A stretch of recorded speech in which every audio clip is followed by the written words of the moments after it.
Bill Maher exposes Democrats' anti-America rhetoric in blistering live takedown, a Broadway-worthy bombshell. What happens when a liberal lion bites the hand that once fed him? When America's sharpest satirist turns his monologue into a war cry against his own tribe. Grab your popcorn, America, because Bill Maher just stepped off the comedy stage and onto the political battlefield. Welcome to the Broadway drama you didn't know you needed. Act 1. The monologue that shook the left. On a recent Real Time with Bill Maher episode, the unexpected happened.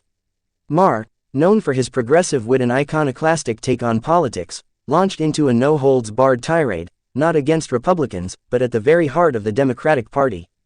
It wasn't a joke. It wasn't satire. It was a searing, eyebrow-raising critique of what he called the increasingly anti-American tone coming from his own side. If you constantly tell the next generation that their country is irredeemable, oppressive, and founded on nothing but genocide and slavery, Maher said, don't be surprised when they stop believing in it altogether. The crowd gasped. Twitter, sorry, X exploded. The left blinked, and the right took notes. Act 2. The backlash backfire. Maher's comments weren't just a monologue, they were a mirror held up to a movement that often prides itself on moral superiority. And what it reflected, a party that, according to Maher, is in danger of forgetting what it's actually fighting for.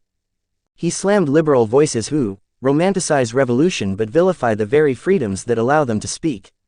In one line, he said, America may not be perfect, but if you think Cuba, China, or Venezuela is a better model, then you're not a progressive, you're a historical illiterate.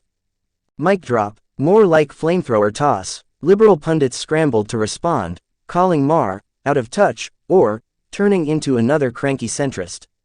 But millions of viewers, left, right, and in between, were applauding. Some even stood, because Maher had not just broken the fourth wall, he'd ripped down the entire theater curtain. Act 3. The Broadway drama of American identity. What makes this episode so Broadway-worthy?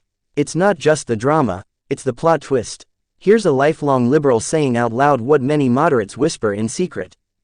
That patriotism isn't a dirty word. That the left's self-flagellation might be pushing voters away. That tearing down your country in the name of justice might destroy the very stage you're standing on. Maher wasn't cozying up to the right. He was challenging both parties to stop playing politics and start writing a better script. Whether you see him as a heretic or a hero, Bill Maher just lit a fuse under America's culture war. Is he the voice of reason in a madhouse, or the final act in liberalism's great fall? Curtains down, but this drama is far from over. Don't forget to like, comment, and subscribe, because the next act could blow the roof off.